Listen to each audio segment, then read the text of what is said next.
but it really triggered my curiosity to see, is there really such a technique or such a skill that we need to master in order to succeed in the 21st century?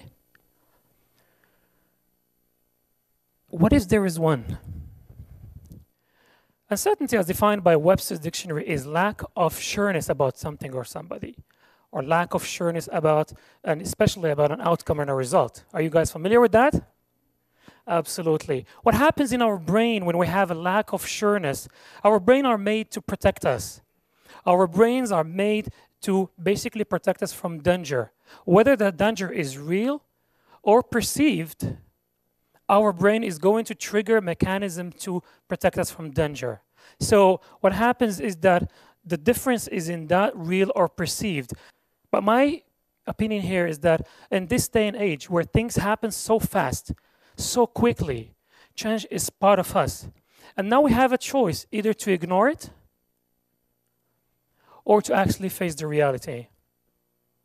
In my travels around the world and the fact that I changed countries, I could say that I have faced a bit of uncertainty from time to time. Especially when you arrive into a new country, you don't know anybody, you don't have a career, you don't have nothing. You just basically walk out of the airport and you start over. So I have developed a certain of emotional mechanism to deal with uncertainty. And I have developed a list of things which I teach in my seminars, but I think there are 3 key elements here that if we learn and if we master, we will be able to deal with uncertainty. We will be able not only to deal with it, but to welcome it and thrive in uncertainty. The first one is let go of control. I take my son to a swimming class every other Saturday, and I was walking into the swimming pool the other day, and I saw this instructor teaching a young lady how to relax on her back on the water.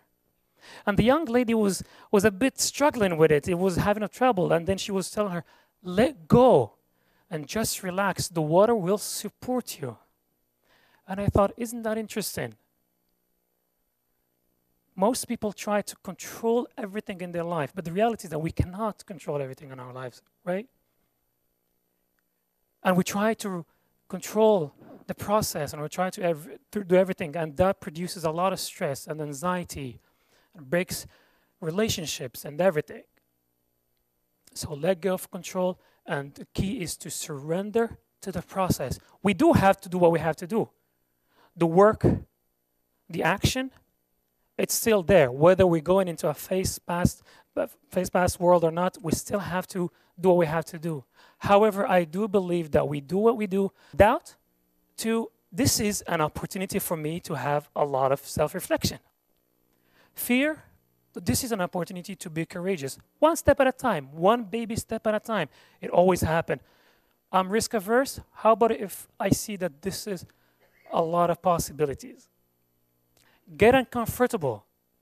Every day, try to do something different. I mean, sometimes we go on an autopilot type of life, right?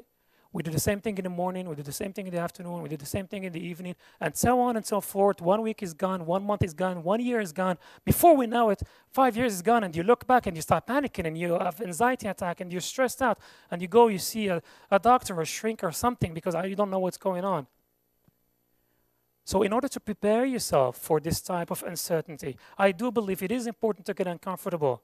Don't travel to 5 countries like I did. It's too much. But try to do something that is befitting for you. A new book. Talk to somebody about a subject that you don't like, just to get to see the feeling and to see the idea, what happens, and you train yourself. Because my friends, we live in a world that is marked by change. Whether we like it or not, it is happening so fast. I remember I had a chat with a professor a couple of weeks ago, and he said, you know what, Hicham, I love teaching. But I find it difficult these days to teach especially first-year students. And I said, that's interesting. Why is that? He said, because I know in 4 years the material I'm teaching them will be invalid, or 80%. And I said, that's very interesting. And that's the kind of world we live in. Whether we like it or not, it's not an option. This is it. We have to face it. And nobody likes change. Nobody likes it. In fact, Mark Twain said, the only person who likes change is a wet baby. Thank you. Thank you.